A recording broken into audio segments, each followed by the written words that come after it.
Ya, ¿verdad? Pues bien. Bien, muchas gracias. Muy buenas tardes por estar nuevamente aquí en nuestra sesión número 6, hoy 27 de junio del 2025, en una tarde lluviosa. Es nuestra sexta sesión, como está ahí.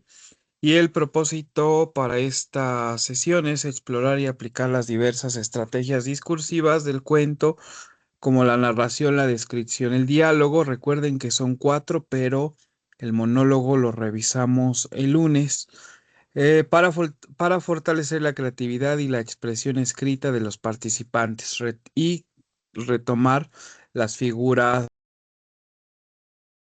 que, si recuerda, la semana pasada solamente abordamos las descriptivas, ¿sale? La prosopopeya, el retrato, etcétera, ¿no? Hoy vamos, Buenas tardes. buenas tardes, a abordar las figuras de pensamiento, las lógicas, y a ver si podemos pasar a las patéticas. Bien, los temas por abordar, bueno, vamos a leer las estrategias discursivas, diálogos, descripción y narración, las figuras de pensamiento y dudas y comentarios.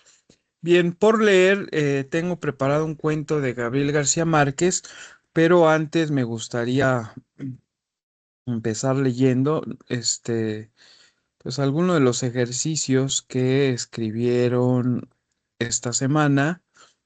¿Y andas por aquí, David?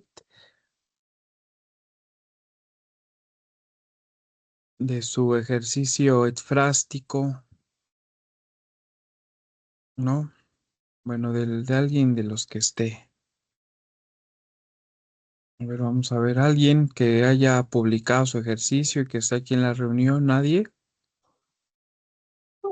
Ya se publiqué. Ah, David. No, David creo que ya contestó. A ver, David, vamos a leer tu ejercicio. ¿Qué es sobre la noche estrellada de Van Gogh? Ya. Sí lo ves, ¿verdad, David? sí. A ver, nada más déjame silenciar. ¿Ya? Listo. A ver, te escuchamos, David. Bueno, mi trabajo se trata sobre la noche estrellada de Vincent Van Gogh. Este, el comienza diciendo silencio bajo el cielo que gira, las estrellas se abren como remolinos, el cielo parece moverse sin cesar, las colinas respiran en la distancia, el viento sopla desde un azul oscuro, todo está quieto como si el tiempo observara, en silencio desde lo alto. Mientras la aldea duerme, una llama negra se alza, no arde pero vibra. Todo lo inmóvil parece moverse, mientras el silencio tiene el color de un azul espeso. La noche no es calma, es energía contenida. El ambiente libera una emoción que no cabe en los límites de un lienzo. Ok, y lo rematas muy bien, ¿eh? O sea, ya no le sobran ni le faltan versos a ese poema, ¿eh? Ya cuando dices no cabe en los límites de un lienzo, es un buen remate. Te quedó muy bien, David, muchas gracias. Y bueno, ahí por ahí te puse un comentario. Bueno, decía que Jorge, también Jorge, tú fue el que dijiste, ¿verdad? Mm, Sí, Es fue, el de Lobo de ay, me fue el nombre. es de Ah, Rufino de Tamayo. Tamayo. Ya, me acordé. Bueno, te escuchamos, David.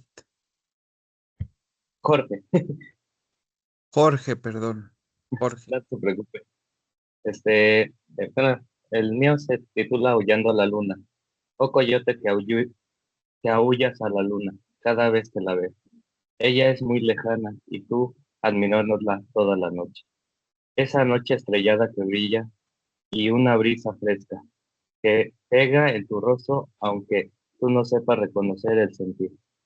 Oh coyote, sigue aullando a ella que está arriba. Ella te mira arriba y regocija con su sentir. Bueno, apenas ahorita lo estoy viendo, Ah, Jorge. no se Lo preocupe. tengo que leer con más calma, pero ahorita de entrada me gusta lo que escribiste, pero creo que se podría completar, ¿no?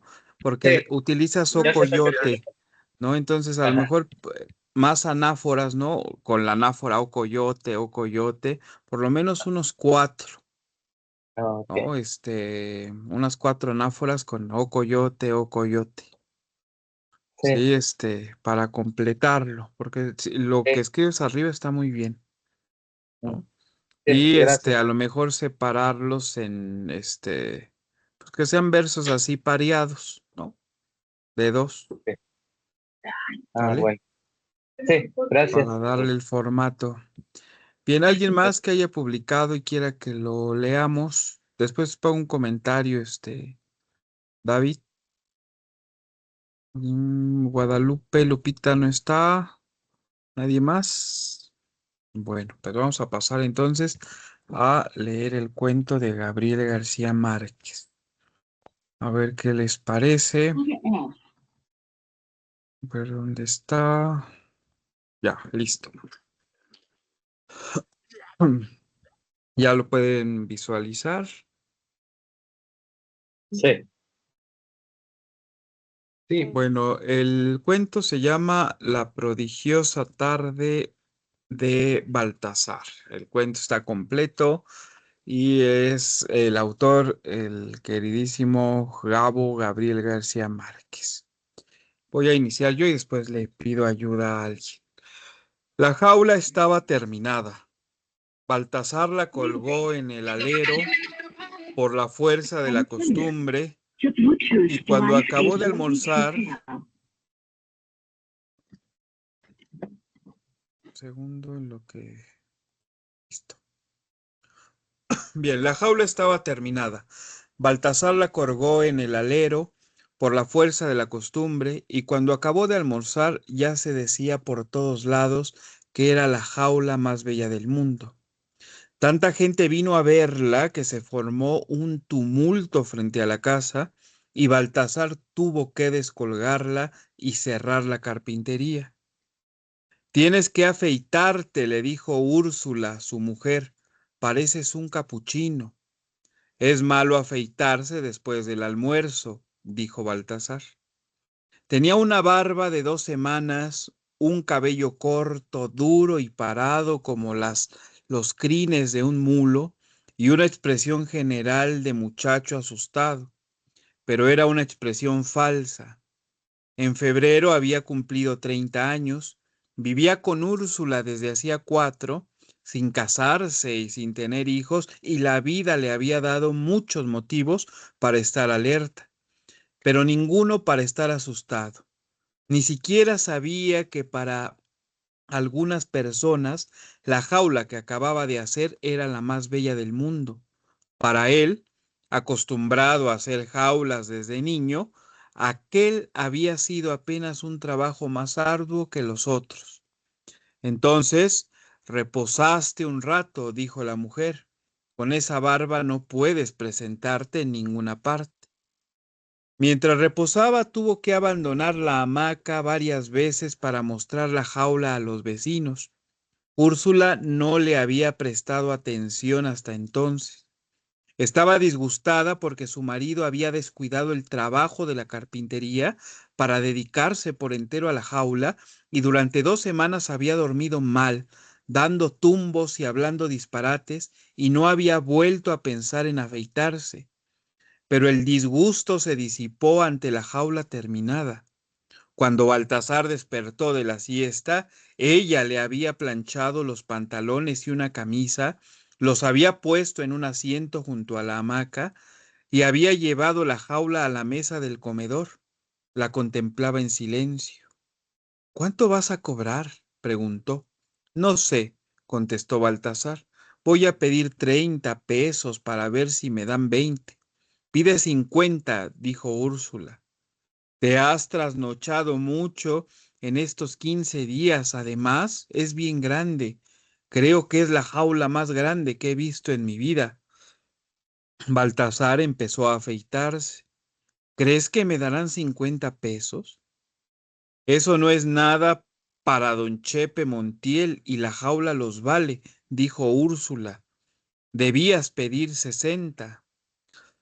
La casa yacía en una penumbra sofocante. Era la primera semana de abril y el calor parecía menos soportable por el pito de las chícharas. Cuando acababa de vestirse, Baltasar abrió la puerta del patio para refrescar la casa y un grupo de niños entró en el comedor. La noticia se había extendido. El doctor Octavio Giraldo, un médico viejo, contento de la vida pero cansado de la profesión, pensaba en la jaula de Baltasar mientras almorzaba con su esposa inválida. En la terraza interior donde ponían la mesa en los días de calor había muchas macetas con flores y 2 jaulas con canarios. A su esposa le gustaban los pájaros y le gustaban tanto que odiaba a los gatos porque eran capaces de comérselos. Pensando en ella, el doctor Giraldo fue esa tarde a visitar a un enfermo y al regreso pasó por la casa de Baltasar a conocer la jaula. Había mucha gente en el comedor. Puesta en exhibición sobre la mesa, la enorme cúpula de alambre con 3 pisos interiores, con pasadizos y compartimentos especiales para comer y dormir, y trapecios en el espacio reservado al recreo de los pájaros, parecía el modelo reducido de una gigantesca fábrica de hielo. El médico la examinó cuidadosamente sin tocarla, pensando que en efecto aquella jaula era superior a su propio prestigio y mucho más bella de lo que había soñado jamás para su mujer. Esto es una aventura de la imaginación, dijo, buscó a Baltasar en el grupo y agregó, fijos en él sus ojos, mantenerles hubiera sido un extraordinario arquitecto. Baltasar se ruborizó. Gracias, dijo. Es verdad, dijo el médico. Tenía una gordura lisa y tierna como la de una mujer que fue hermosa en su juventud y unas manos delicadas. Su voz parecía la de un cura hablando en latín. Ni siquiera será necesario ponerle pájaros, dijo, haciendo girar la jaula frente a los ojos del público como si la estuvieran vendiendo. Bastará con colgarla entre los árboles para que cante sola. Volvió a ponerla en la mesa, pensó un momento mirando la jaula y dijo, bueno, pues me la llevo. Está vendida, dijo Úrsula. Es del hijo de don Chopo Montiel, dijo Baltasar. La mandó a hacer expresadamente. El médico asumió una actitud respetable. ¿Te dio el modelo? No, dijo Baltasar. Dijo que quería una jaula grande, como sea, para una pareja de turpiales. El médico miró la jaula. Pero esta no es para turpiales. Claro que sí, doctor, dijo Baltasar, acercándose a la mesa. Los niños lo rodearon. Las medidas están bien calculadas, dijo, señalando con el índice los diferentes compartimentos. Luego golpeó la cúpula con los nudillos y la jaula se llenó de acordes profundos. Es el alambre más resistente que se puede encontrar y cada juntura está soldada por dentro y por fuera, dijo. Sirve hasta para un loro. Intervino uno de los niños. Así es, dijo Baltasar. El médico movió la cabeza. Bueno, pero no te dio el modelo, dijo. No te hizo ningún encargo preciso, aparte de que fuera una jaula grande para turpiales. ¿No es así? Así es, dijo Baltasar. Entonces no hay problema, dijo el médico. Una cosa es una jaula grande para turpiales y otra esta jaula.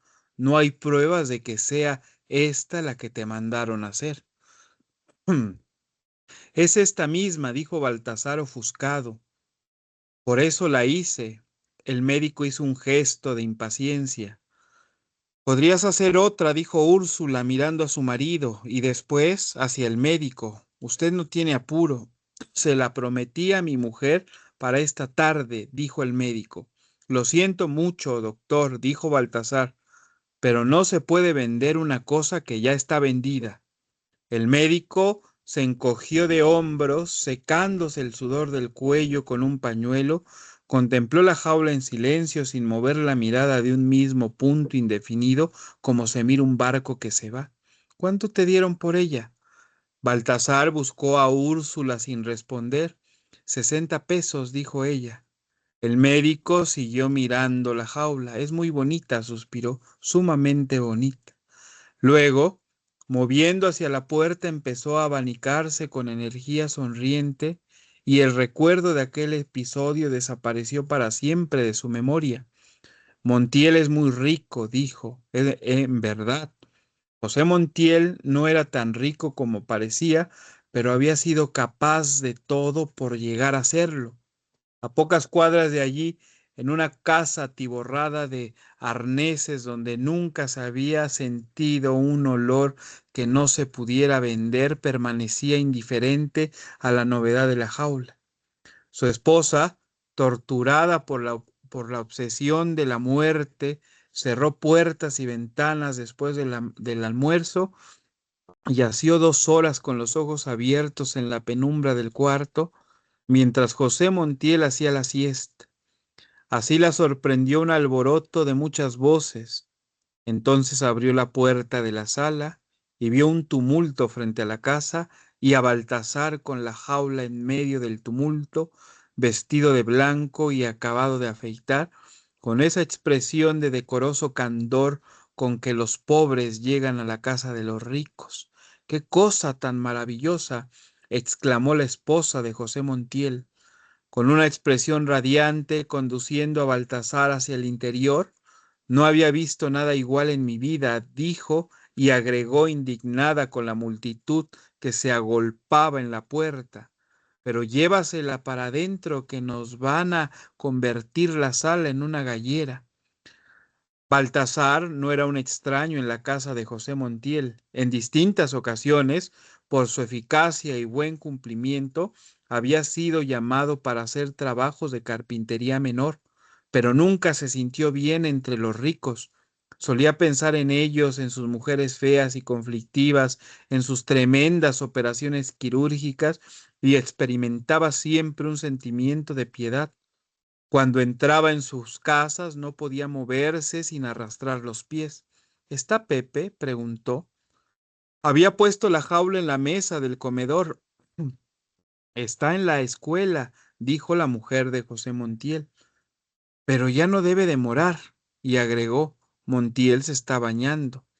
En realidad José Montiel no había tenido tiempo de bañarse, se estaba dando una urgente fricción de alcohol alcanforado para salir a ver lo que pasaba. Era un hombre tan prevenido que dormía sin ventilador eléctrico para vigilar durante el sueño los rumores de la casa. Adelaida gritó, ¿qué es lo que pasa?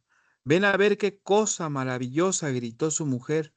José Montiel, corpulento y peludo, la toalla colgada en la nuca, se asomó por la ventana del dormitorio. ¿Qué es eso? La jaula de Pepe, dijo Baltasar.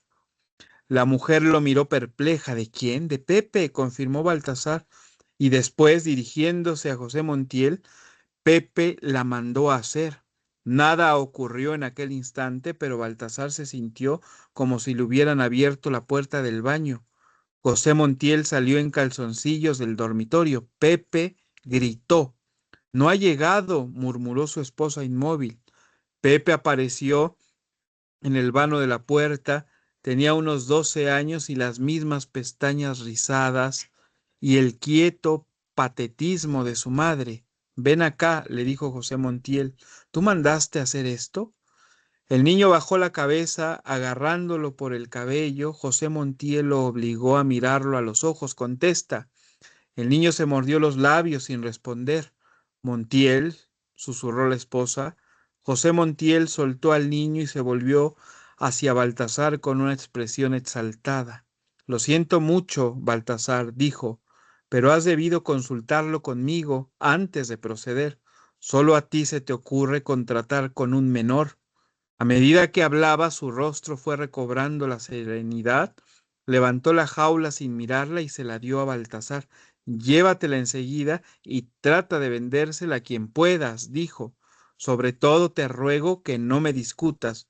Le dio una palmadita en la espalda y le explicó: el médico me ha prohibido coger rabia.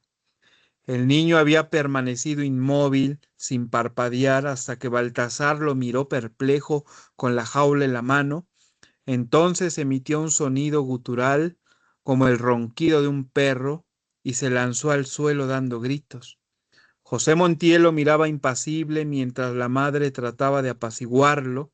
No lo levantes, dijo. Déjalo que se rompa la cabeza contra el suelo y no después le echas sal y limón para que rabie con gusto. El niño chillaba sin lágrimas mientras su madre lo sostenía por las muñecas. Déjalo, insistió José Montiel. Baltasar observó al niño como hubiera observado la agonía de un animal contagioso. Eran casi las 4. A esa hora en su casa, Úrsula cantaba una canción muy antigua mientras cortaba rebanadas de cebolla. Pepe, dijo Baltasar. Se acercó al niño, sonriendo, y le tendió la jaula. El niño se incorporó de un salto, abrazó la jaula que era casi tan grande como él, y se quedó mirando a Baltasar a través del tejido metálico sin saber qué decir. No había derramado una lágrima. Baltasar, dijo Montiel suavemente, ya te dije que te la lleves, devuélvela, ordenó la mujer al niño. Quédate con ella, dijo Baltasar, y luego a José Montiel, al fin y al cabo, para eso la hice. José Montiel lo persiguió hasta la sala. No seas tonto, Baltasar, decía, cerrándole el paso. Llévate tu trasto para la casa y no hagas más tonterías. No pienso pagarte ni un centavo. No importa, dijo Baltasar. La hice expresadamente para regalársela a Pepe. No pensaba cobrar nada. Cuando Baltasar se abrió paso a través de los curiosos que bloqueaban la puerta, José Montiel daba gritos en el centro de la sala. Estaba muy pálido y sus ojos empezaban a enrojecer. Estúpido, gritaba, llévate tu cacharro. Lo último que faltaba es que un cualquiera venga a dar órdenes a mi casa. Carajo.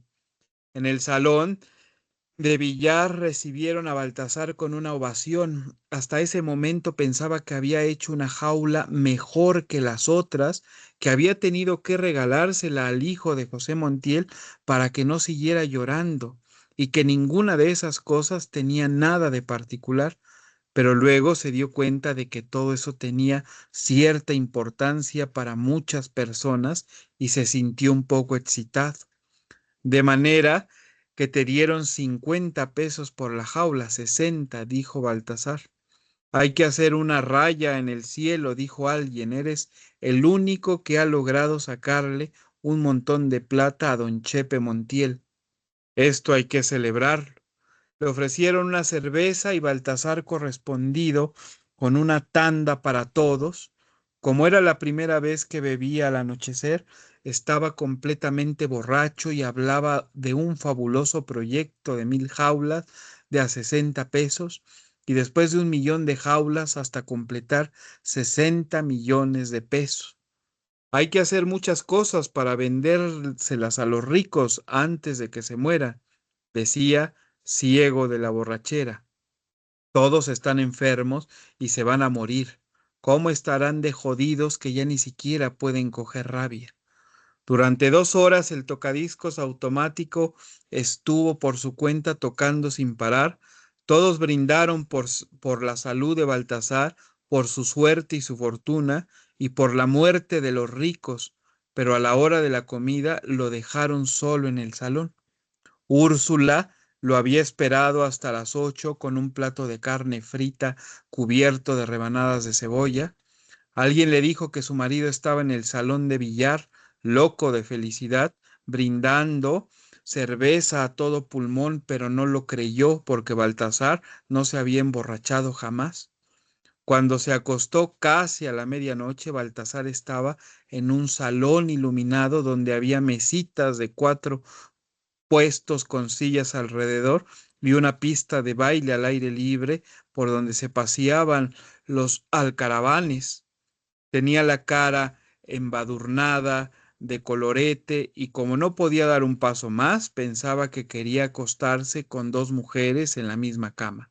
Había gastado tanto que tuvo que dejar el reloj como garantía con el compromiso de pagar al día siguiente.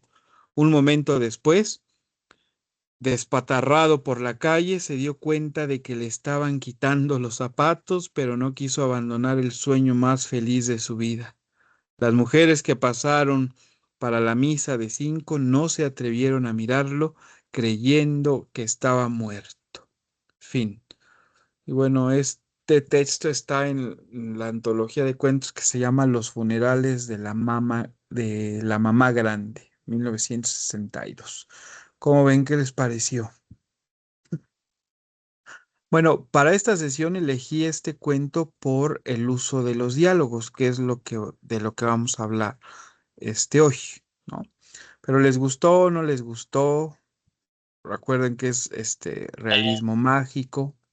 Sí me gustó mucho.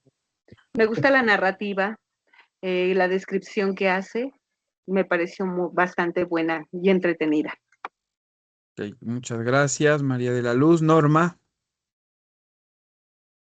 A mí también me gustó mucho. Veo que está escrito en prosa y es un verso narrativo. Sí, es un cuento, ¿no? Un cuento, sí, es un cuento.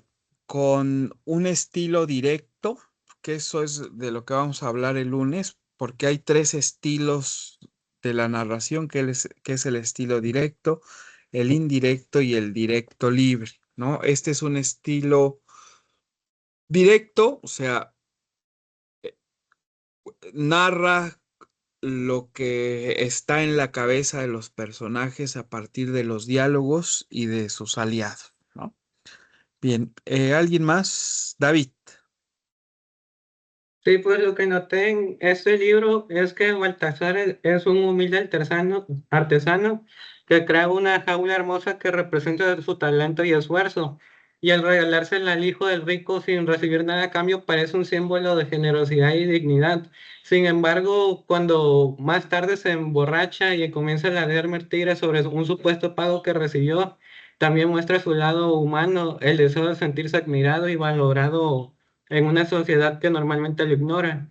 Esta contradicción hace que el personaje sea un poco más realista y nos deja una reflexión profunda sobre el orgullo, la pobreza y el deseo de reconocimiento. Baltasar en sí no es un héroe perfecto, pero sí es una figura compleja que representa la lucha del hombre común por la dignidad y el respeto. Sí, pues es, digamos que ahí está una interpretación, lo que leíste, del cuento, ¿no?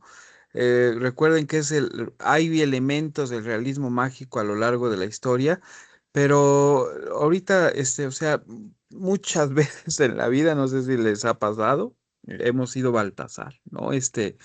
Que, eh, pues el sueño más feliz de su vida. ¿Cuál era el sueño más feliz de su vida? O sea, no se trataba del dinero, ¿eh? El sentirse admirado. Sí, tener un momento de placer, ¿no? De reconocimiento y ya, ¿no? Y ese momento de triunfo simbólico muy efímero, muy pasajero, ¿no? Digamos que representa, bueno, en ese momento y quizá también ahora lo que los sistemas, ¿no? Lo que los gobiernos nunca darán realmente, ¿no? La dignidad y la recompensa justa, ¿no? Entonces, digamos que también hay parte ahí de crítica social, de crítica política en toda la literatura, en especial de Gabriel García Márquez, ¿no? Entonces, pero repito, me interesaba que lo leyeran este cuento por el uso de los diálogos, ¿sale? Que a eso es a lo que vamos a pasar. Bueno, les voy a compartir las diapositivas, a ver si ya las ven. Bueno, recuerden que estábamos revisando las estrategias discursiva, las estrategias del discurso, que son 4: la narración, la descripción, los diálogos, los monólogos, ¿no? Creo que ya mencioné los 4. Y si revisamos la definición que nos da la doctora Elena Berinstein, a ver, Norma, ¿la puedes leer, por favor? Claro que sí, me la amplía, por favor. Y ahí está. Ay, Ahí está. Ay, ¿no? no, ¿Más? no se ve. Listo. ¿No se ve nada? Donde dice estrategia discursiva. Ujú. No, ya están los diálogos. Los diálogos. Según consigna Elena Bernstein en el Diccionario de Retórica y Poética, el diálogo es estrategia discursiva mediante la cual el discurso muestra los hechos que constituyen una historia relatada, prescindiendo de narrador e introduciendo al lector en un cuento, por ejemplo, en el público o al público, en el caso del drama, directamente en la situación donde se producen los actos de habla ficcionales de los personajes o los reales en la historia. Presenta directamente y fielmente un enunciado producido por otro sujeto de la enunciación. Gracias, Norma. Pues sí, la función de los diálogos es hacer que nuestros lectores escuchen directamente a los personajes, ¿no? La mejor técnica para escribir diálogos, sin duda, es aprendiendo a escuchar, ¿no? Es muy evidente que no habla igual un doctor en cualquier disciplina humanista, ¿sí? A un vendedor de verdura, ¿no? En el mercado, o un chavo de 14 años, y más si es un chavo que a lo mejor pertenece a alguna banda, ¿no? Aunque, digamos, se dirijan al mismo interlocutor, ¿no? Al escribir un diálogo, digamos que estamos dejando traslucir incluso la sociohistoria del personaje, ¿no? Y por lo mismo tenemos que, pues, ser consecuentes con las variantes dialectales, ¿no? Que vamos a, a utilizar, ¿no? Y esto quiere decir, cuando una línea, ¿no? Que escribimos, que está escrita, es eficaz, ¿no? Pues da pie a la esencia del texto, ¿no?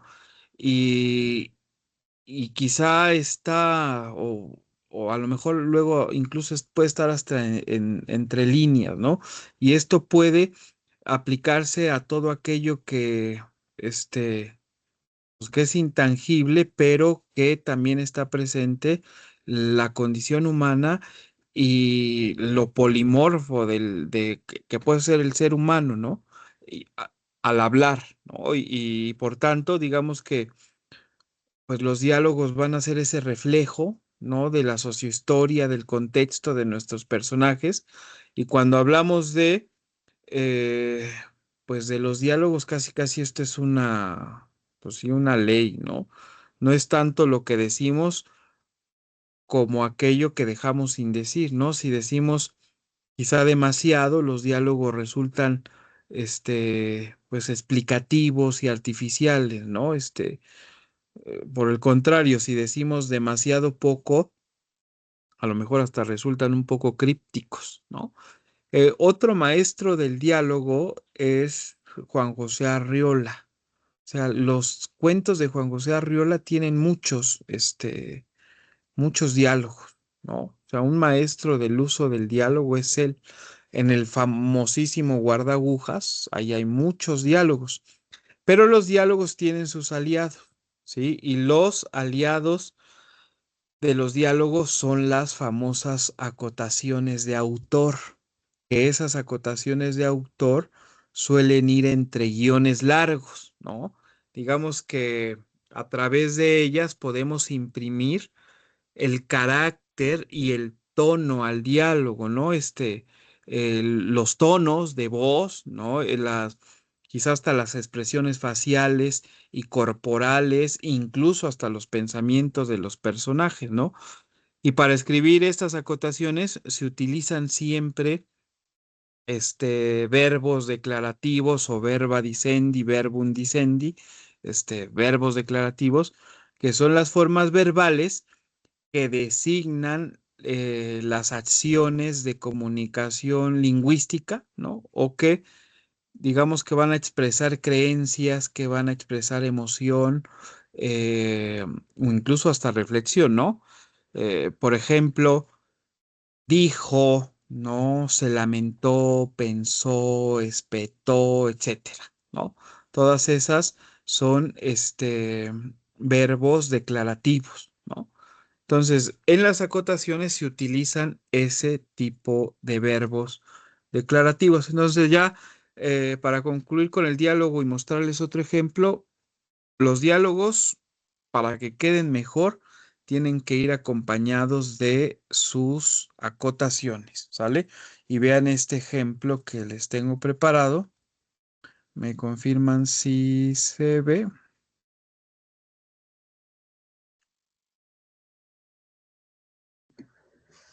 Sí se ve. Sí, Bueno, fíjense aquí. O sea, no es lo mismo escribir. Diálogos sin acotaciones. ¿A dónde vas, Caperucita? A ver a mi abuelita que está enferma. Le voy a llevar comida.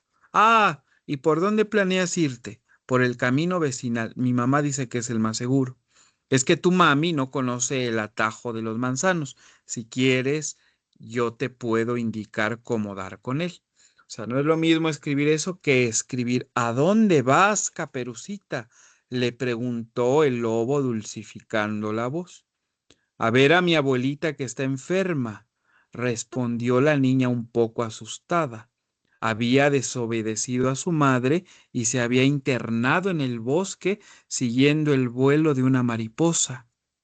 Le voy a llevar comida. La niña cayó en la cuenta de que se había perdido el tiempo y el budín llegaría helado a la mesa de la abuela. Se ruborizó. Entonces, ¿alguien sí identificaba el uso del guión largo? O sea, ¿qué iba entre el guión largo? No. ¿No? Bueno, No, sí, las repito. acciones que realizaban, Sí, entonces, ¿no? sí, de acuerdo. Entonces, para que ya lo tengan presente entre guiones, ¿sí? Lo que está entre los guiones de diálogo son las acotaciones, ¿no? Y acá, por ejemplo, dice, ¿y por dónde piensas irte? Averiguó el lobo que había notado el rubor y el pestañeo inquieto de la niña. Por el camino vecinal, respondió Caperucita hurtando la mirada. Dice mi mamá que es el más seguro. A estas alturas de la plática, la niña ya nerviosa por el retraso, alternaba el peso de su cuerpo, ya en una pierna, ya en otra, con urgencia. Es que tu mami no conoce el atajo de los manzanos. Soltó el lobo como quien deja caer un pañuelo. Tenía que convencerla. Si la niña sospechaba, tendría que atacarla allí mismo y eso era demasiado arriesgado. Hacía poco había olfateado el olor de un hombre que podría estar armado. Si quieres, continuó, yo te puedo indicar cómo dar con él, repuso casi susurrando, como los niños cuando salían para hacer una travesura. Si Caperucita tomaba el camino largo, pensaba, él tendría tiempo más que suficiente para llegar antes que ella y atacarla en la casa de la vieja. ¿Se dan cuenta cómo las acotaciones enriquecen los diálogos o bueno, ya el texto en general? ¿Sí? ¿Qué les parece? Muy bien. ¿Me puedo ir? ¿Sí? ¿Todo bien?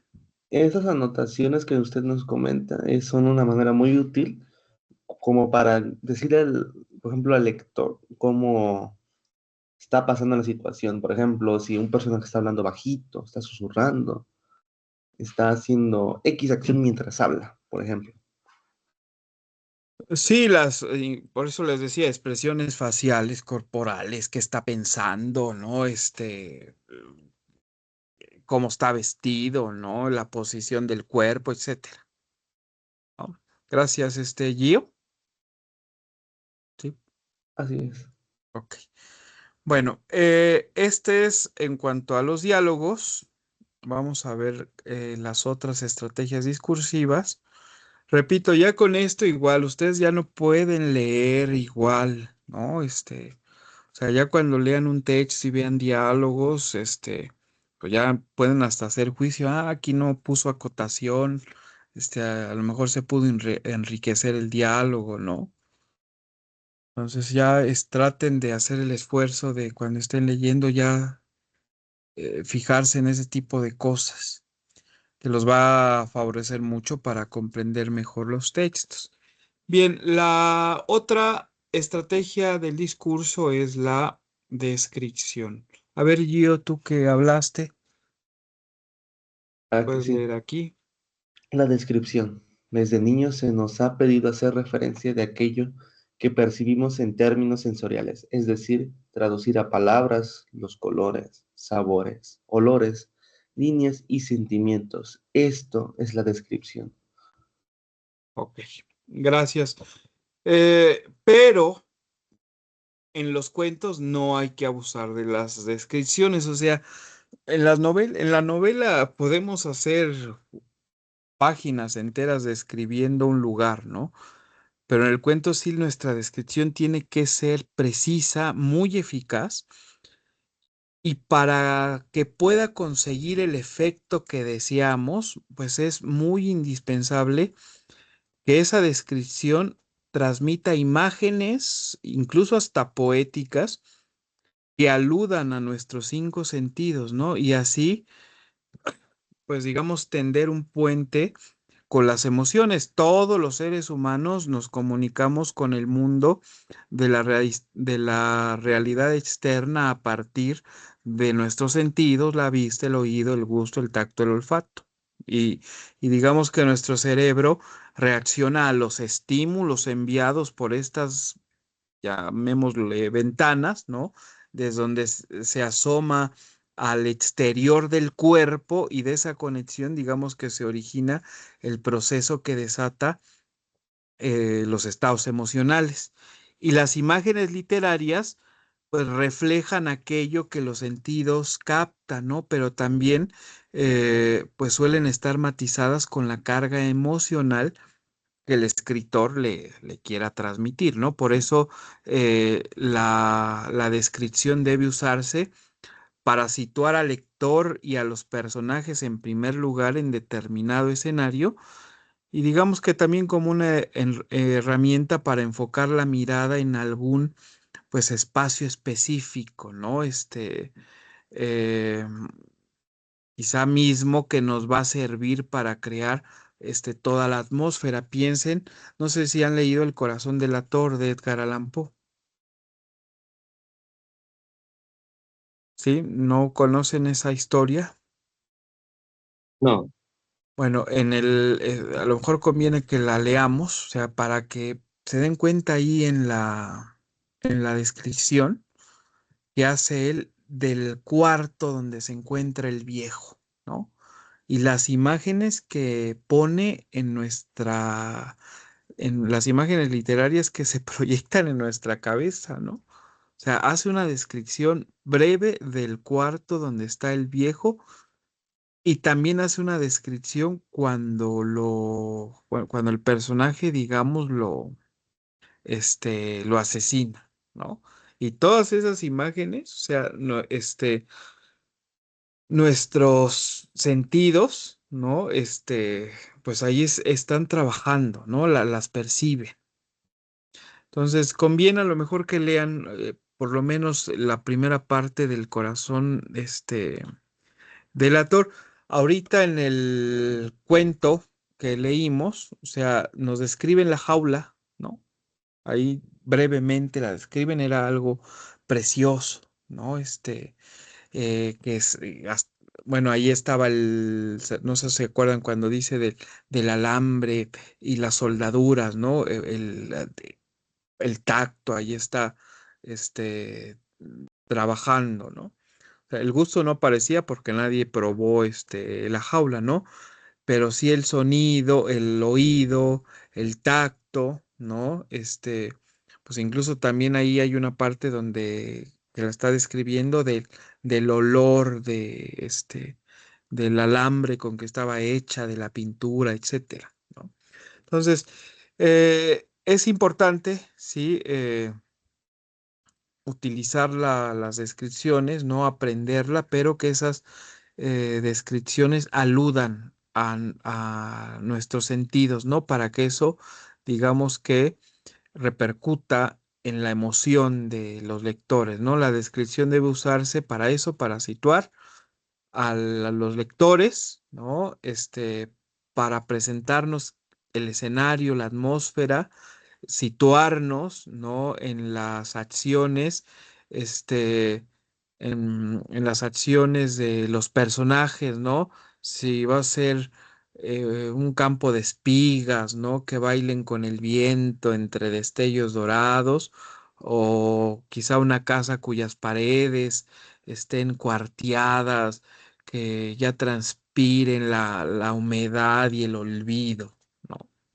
Sí, imagínense, ya transpiran la humedad y el olvido, pues ya ahí está esa imagen literaria repercutiendo en mi olfato, ¿no? Yo incluso cuando estoy leyendo eso, hasta se viene a mi memoria, a mi cerebro empieza a bajar información y puedo tener en mi nariz el olor de la humedad, ¿no? Y ver el olvido, ¿no? Sí, de una casa, ¿no? No se necesitan demasiadas palabras ni numerosos adjetivos para crear una atmósfera, una buena descripción, ¿no?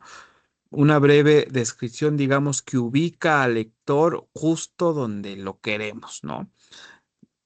Pensemos en Caperucita, no es lo mismo imaginarnos a una Caperucita, con alopecia, ¿no? Digamos que razón por la cual a lo mejor usa el capuchón rojo, que hablar de los caireles de esa niña rubia o quizá morena, o también no es lo mismo decir que es bastante miope, ¿no? O que está visca y por eso no distingue entre el lobo y la abuela, ¿no? Incluso también podría ser sorda, ¿no? En realidad un zumbido de mosca panteonera a lo mejor revolotea en el tímpano y por eso no puede diferenciar entre la voz de la anciana y el lobo, ¿no?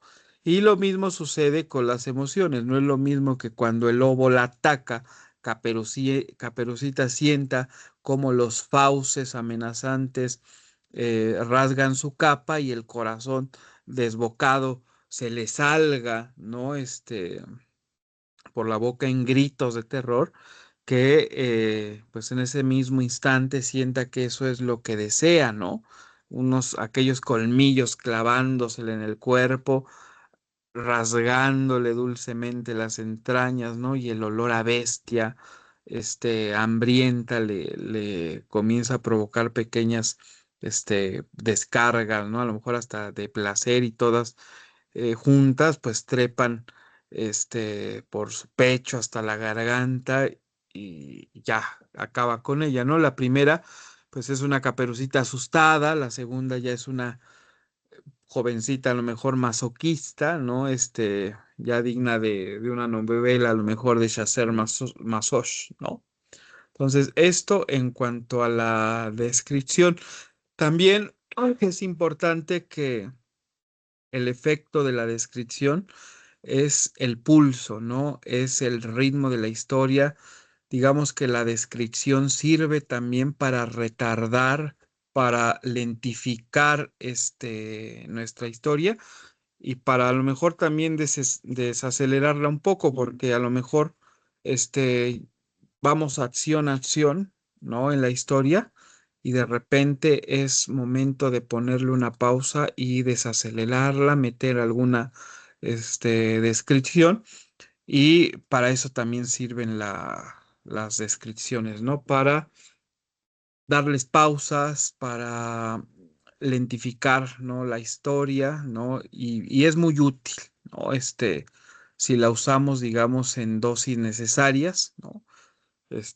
Digamos que para, ¿cómo se dice? Aguijonear, ¿no? La atención durante las pausas en la narración, mismas que veremos más adelante,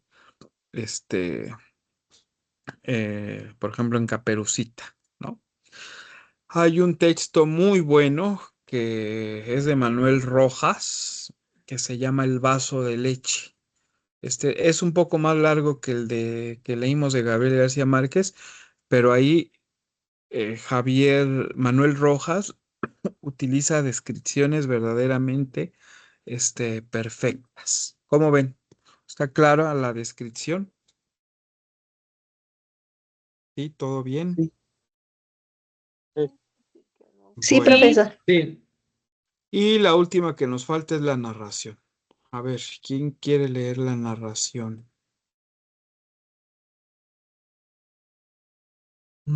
¿Alguien que la lea? Stephanie.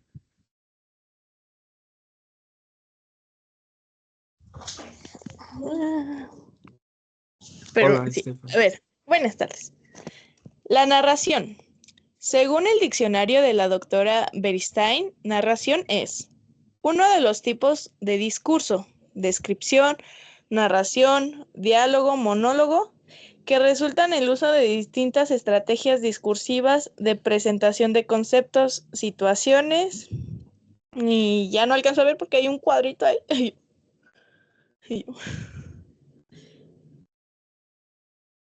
Situaciones o hechos realizados en el tiempo por protagonistas relacionados entre sí mediante acciones. Ok. Bueno, hay un autor, Jean Genet, que es uno de los teóricos literarios. Él reconoce que narración, relato e historia son sinónimos, diégesis, ¿no? Eh, Sin embargo, para fines del estudio, define narración como el acto de narrar en sí mismo y relato como el enunciado narrativo, ¿no? Digamos que, es decir, el discurso oral o escrito que asume la relación de un acontecimiento o una serie de acontecimientos, ¿no? Eso es la historia, ¿no? A la historia también se le conoce como diégesis, ¿no? Eh, digamos que la diégesis, su historia es todo el cuento, ¿no? O toda la novela, ¿no? Eso va a ser la diégesis, ¿no? Y esa diégesis o esa historia tiene su estructura, ¿no? Que es también de lo que tenemos que hablar, que es cuando ya entra el planteamiento, ¿no? El rompimiento del equilibrio, el desarrollo, el clímax y por último el desenlace para llegar a un final abierto o a un final cerrado, ¿no? Entonces, eso en cuanto a narración, narrar, o sea, nosotros hablamos narrando, ¿no? El acto de narrar así en sí mismo. Que en el estilo, les decía que hay estilos de la narración, que está el estilo directo, el estilo indirecto y el estilo directo libre. Que el estilo directo es diálogos, que el estilo indirecto es narrar, así como hablamos, ¿no? Ir narrando y en esa narración en sí misma y el estilo indirecto libre es la combinación, como en el cuento de Gabriel García Márquez, tiene esa narración estilo indirecto libre, se combina la narración por sí sola, ¿no? Con el uso de diálogo, ¿sale? ¿Sí? ¿Está claro o hay dudas? ¿Todo bien hasta aquí? Está claro, no se preocupen. Todo bien. Sí, sí está Sí. claro, maestro. Bueno, pues eso en cuanto a las estrategias del discurso, acuérdense, son 4 y hay que usarlas, ¿no? Cuando escribimos. Ahora bien, vamos a pasar entonces a retomar las figuras de pensamiento que, si lo recuerdo bien, pues vimos todas las descriptivas, ¿no? A ver, me confirman si se ven. Listo.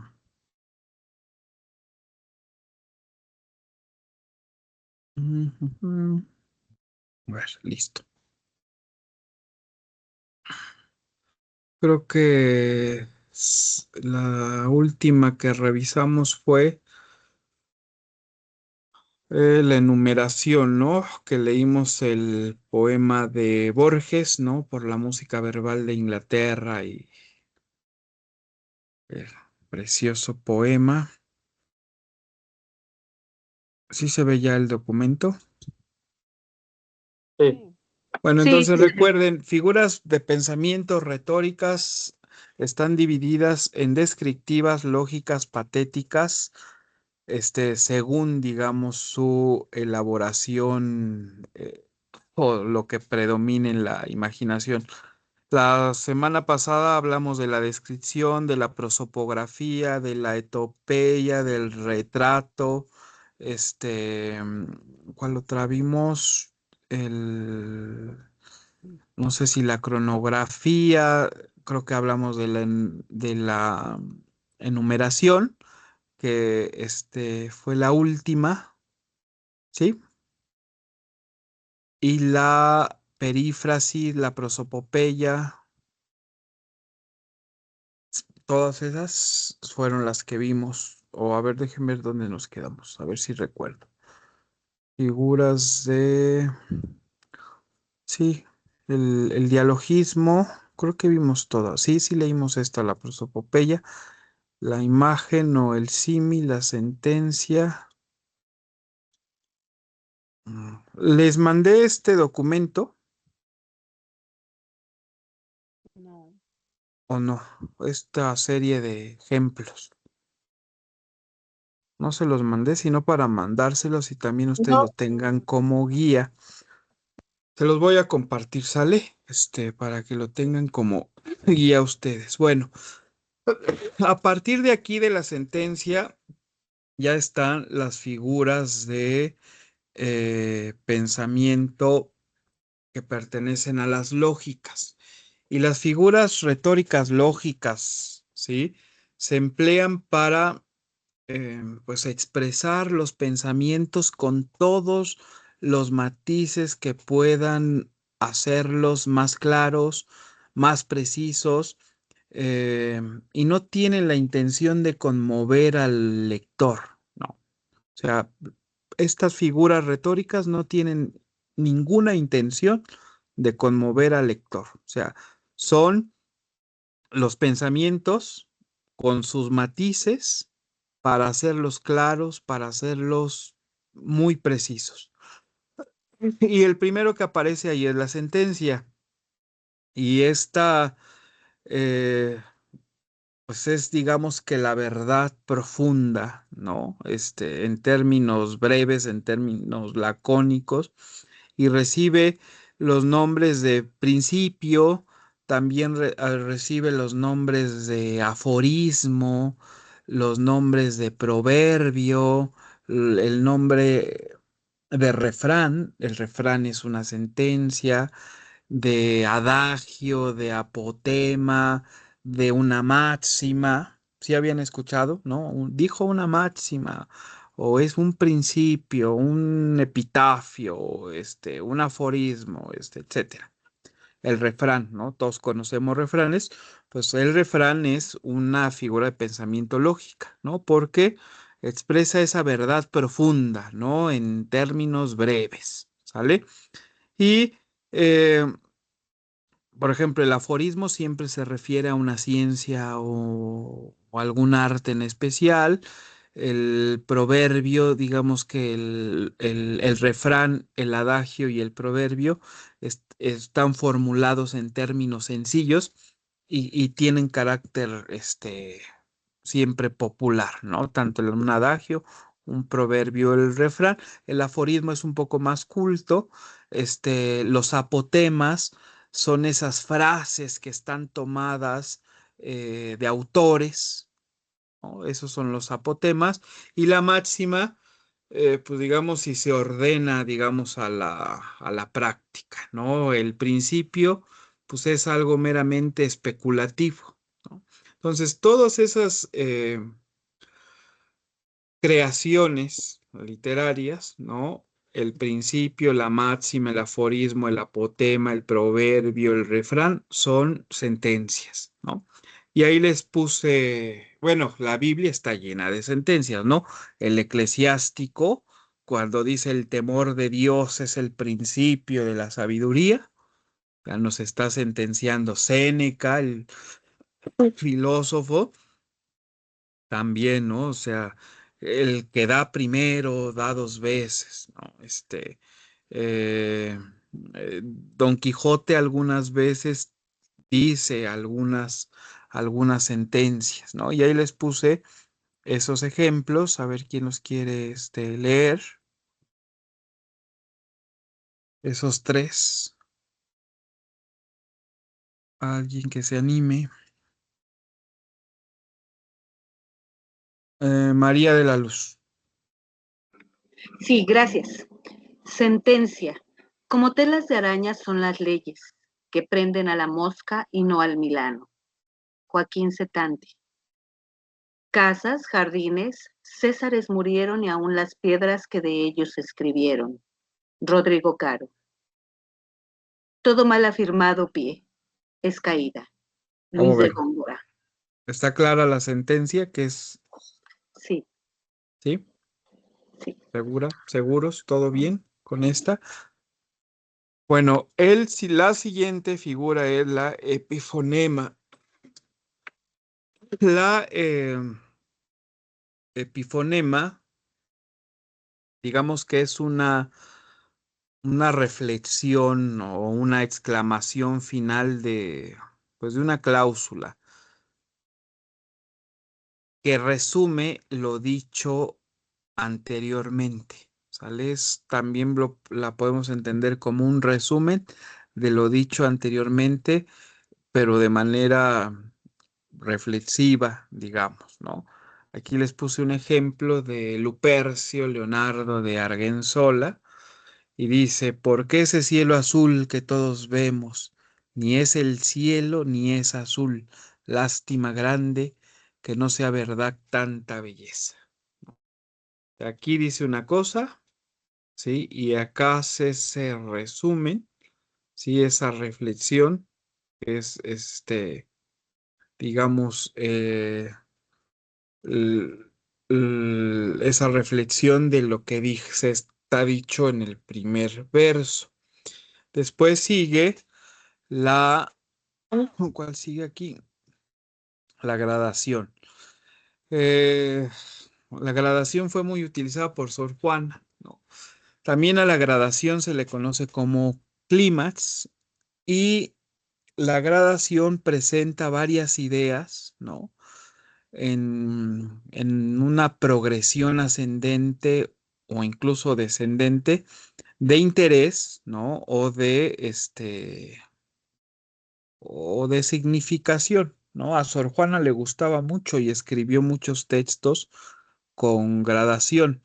Ahorita recuerdo uno que me gusta mucho que dice, porque allí llegó sediento, sí, perdón, lo dije mal. Porque allí llegó sediento, pido vino de lo nuevo, midéndolo, dádmelo, bebo, págolo y voyme contento, ¿no? Que está un poco en español antiguo, es de Alcázar, ¿no? Y ahí, ¿no? Lo que acabo de decir, ¿no? Presento ahí varias ideas, ¿no? En orden ascendente, ¿sí? Llegué, pedí el vino, me lo dieron, me lo bebí, lo pagué y me fui, ¿sí? Y aquí está este ejemplo de Sor Juana. ¿Alguien quiere leer el texto de Sor Juana? Angélica. Gradación o gratio. Este que ves, engaño colorido, que del arte o tentado los primeros, con falsos siguilismos de colores, es cauteloso engaño del sentido, este en que la lisonja ha pretendido excusar de los años de los errores, y venciendo el tiempo los rigores, triunfar de la vejez y del olvido. Es un en vano artificio del cuidado, Es una flor al viento delicada y es un resguardo inútil para el helado. Es una necia diligencia errada. Es un fana caduco y bien mirado. Es cadáver, es polvo, es sombra, es nada. Sor Juana Inés de la Cruz. ¿Qué te pareció, Angélica? ¿Te gusta Muy, Sor Juana? sí. Bueno, creo que sí se me hace una poeta muy interesante más por la época. Creo que fue mm, alguien muy, siento que alguien muy, ¿cómo se lo diría? Como Fuera de muy serie. impresionante. ¿Mande? Fuera de serie. Ujú, fuera de serie, y siento que lo personal me gusta mucho su escritura. Siento que es muy pegajiza, muy revelante, no sé cómo describirlo, muy interesante, y en lo personal me gusta mucho Sor Juana. Muchas gracias, Angélica. Sí. Después, hablo un poco más sobre ella. Bueno, después viene la amplificación, que la amplificación desarrolla un mismo pensamiento eh, bajo distintos aspectos, ¿no? Digamos que para grabarlo mejor en el ánimo de nuestros lectores, esto es una de las características de la oratoria, ¿no? Uno de los recursos más necesarios, más útiles para los oradores, ¿no? La amplificación, que los oradores pues siempre procuran enumerar cuántas circunstancias o puntos hayan conducido o los utilizaron para conducir a esa máxima eficacia en el propósito de convencer a los que los están escuchando o de persuadir, ¿no? Entonces, la amplificación es muy utilizada en la oratoria y aquí les puse un ejemplo de Calderón de la Barca, que es la vida, un frenesí, que es la vida, una ilusión, una sombra, una ficción, y el mayor bien es pequeño, que toda la vida es sueño, y los sueños, sueños son. Ahí está un ejemplo de amplificación, ¿vale? Después viene la prolexis, que eh, la prolexis también se le puede decir anticipación, proviene, no, más bien previene las objeciones que pudieran oponerse y la refuta, ¿no? Hábilmente, ¿no? La prolexis es anticipación, es prevención de las objeciones. Y aquí les puse uno de Alberto. A ver quién lo quiere leer. Ahí se ve. ¿Ya se ve? Ahí está. Alguien. No, alguien. Brenda. Buenas noches, profe. Hola, Brenda, gracias. Prolepsis. Cuando te levantes y abras las ventanas, la luz se esparcirá por toda la casa, cubrirá suavemente los objetos y el mobiliario, devolviéndole sus pesos, formas y volúmenes. Los despertará para sus cotidianas utilizaciones y las petunias de plástico en el jarrón de la sala se agitarán a tu paso en dirección a la cocina. La ciudad entrará repentinamente dentro de la casa. Y no veo.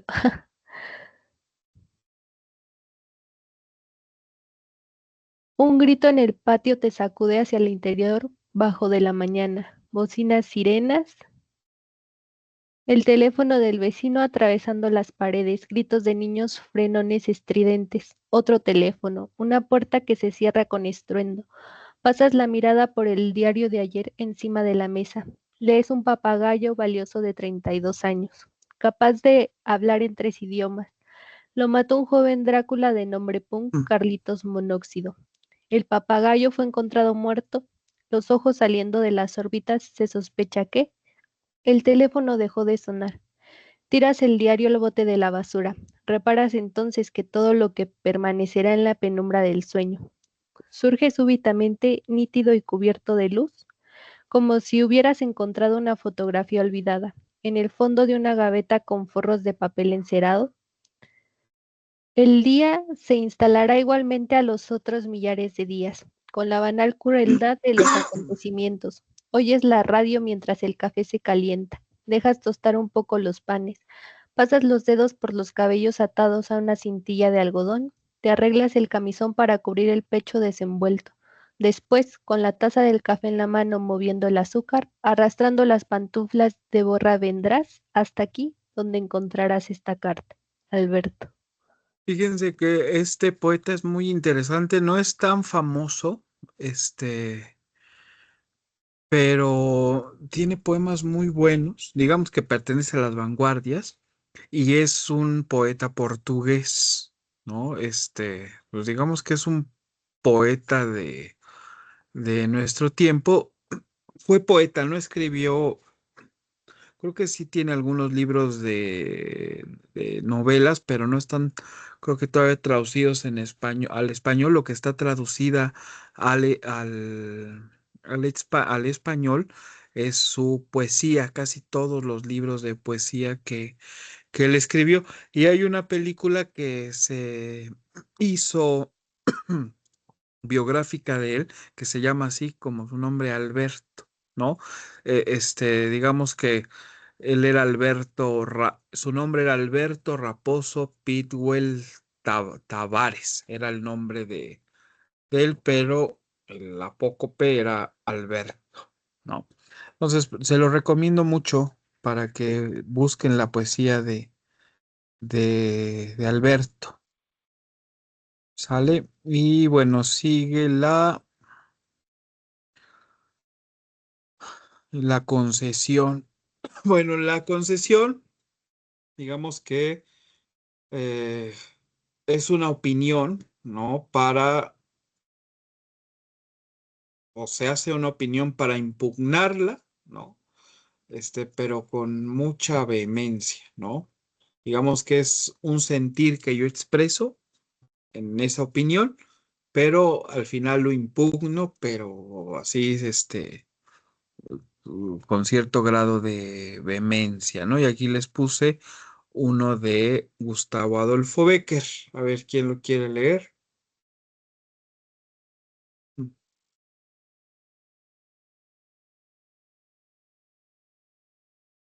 Angélica. Concesión. ¿A qué me lo decís? Lo sé, es mudable, es altanera, y vana y caprichosa.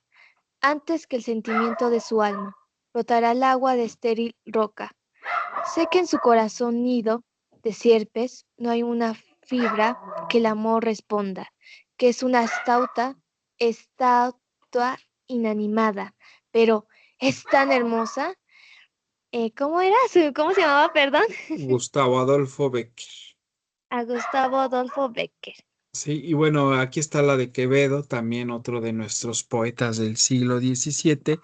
Yo confieso que Cristo da excelencia, o sea, ahí opino, al matrimonio santo y que lo aprueba, que Dios siempre aprobó la penitencia. No, ya ven ahí como al final con mucha inteligencia, con mucha vehemencia, ya después impugna eso de que el matrimonio santo y que lo aprueba, ¿no? Después sigue la comunicación. La comunicación, pues digamos que se consulta, ¿no? Con ella el parecer de los lectores, ¿no? En la seguridad de que se va a coincidir con lo que se expone, ¿no? O sea, el escritor tiene la seguridad de que eso que escribió va a coincidir con lo que piensa el lector, ¿no? Y aquí les puse uno de Jorge Manrique: decidme la hermosura, la gentil tez y figura de la cara, la color y la blancura, cuando llega la vejez, ¿en qué para? ¿No? Ahí está. Después viene la alusión, que es otra de las figuras lógicas. Ay, perdón. Y les puse dos ejemplos de Góngora y de Francisco de Quevedo, ¿no? La alusión hace referencia, sin nombrarlo, a algo conocido que fácilmente se puede adivinar, ¿no? Y ahí está el ejemplo de lo que es la alusión. A ver, alguien que lo lea. Los dos, el de Góngora y el de Quevedo. Abigail.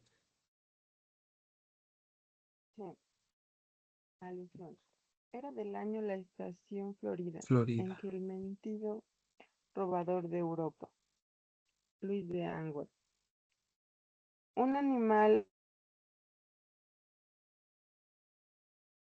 a la labor nacido, y un símbolo celoso a los mortales, que a Jove fue disfraz y fue vestido, que un tiempo endureció manos reales y detrás de él los cónsules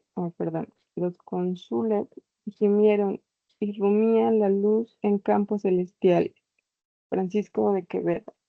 Fíjense, ojalá me gustaría que leyeran mucho ese de Góngora, de Era del Año, la estación Florida, en que el mentido robador de Europa, media luna, las armas de su frente y el sol, todos los rayos de su pelo, luz, como dice, lucierne honor del cielo en campos de zafiro, paz estrellas como dice, cuando el que ministrar podía la copa a Júpiter mejor que el garzón de ida.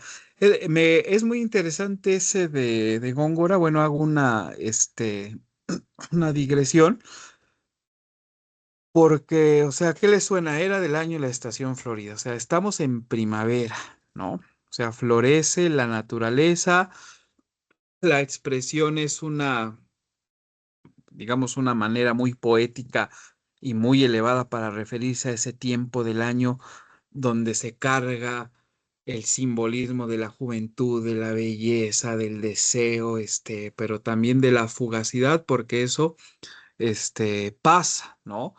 Y aquí Góngora, pues hace un montón de metáforas, quizá muy complejas, porque sí hay que tener muchas referencias para entender esas metáforas complejas, ¿no? Era del año la estación Florida en que el mentido robador de Europa, ¿no? Bueno, ahí está haciendo alusión al mito de Europa y Zeus, ¿no? Quien se transforma en toro, por eso habla del toro, en que el mentido robador de Europa, ¿no? Zeus se transforma en toro para raptarla, ¿no? Y hay una imagen muy erótica, ¿no? El mentido robador, digamos que es una forma elegante de Góngora de nombrar a ese dios mitológico disfrazado de toro y en todo su apogeo primaveral de robarse Europa y bueno, ya saben cómo eh, fue Zeus, pero el tema principal del poema completo pues, es no es un amor correspondido y hay un sufrimiento, ¿no? Pues del amante, fiel, ¿no? Entonces, búsquenlo y léanlo porque es muy interesante ese poema y tratar de identificar, las metáforas que utiliza Góngora la mitología. ¿Qué les parece? ¿Cómo ven? ¿Todo bien hasta aquí? ¿Alguna duda, algún comentario? Muy interesante, profe. Sí. Bueno, pues por hoy, por aquí le vamos a dejar ya. Espero hayan disfrutado la sesión. A ver, algún comentario de alguien. ¿Disfrutaron la sesión? ¿Qué les pareció? Está bien, sí, gracias, María de la Luz. Muchas gracias, María de la Luz. ¿Alguien más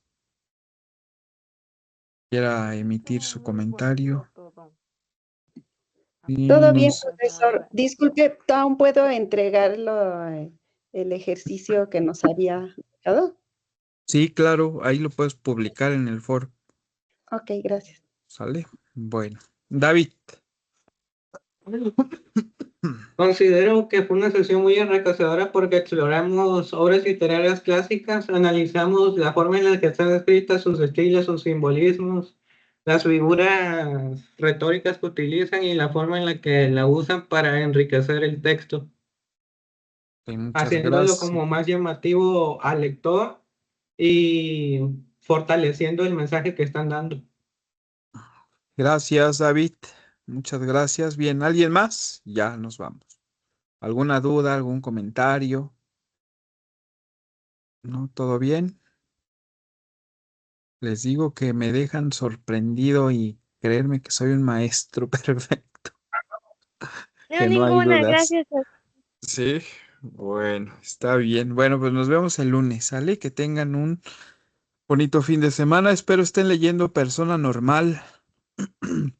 Espero que vayan bien. Recuerden que se los envié por correo y que estén ahí leyéndolo. Es una lectura muy ligera, disfrutable, ¿sí? Y Sí, que ya lo la tengan leí. ahí presente, ¿sale? Bueno, pues un abrazo desde este lado de la pantalla. Nos vemos el lunes. Que estén muy bien, descansen, lean, escuchen algo de música. Gracias. Adiós, Hasta- profesor, que esté bien, bonito fin de semana. Adiós, compañeros, gra- bye. Gracias, que tengan excelente fin de gracias. semana. Igualmente. Bye.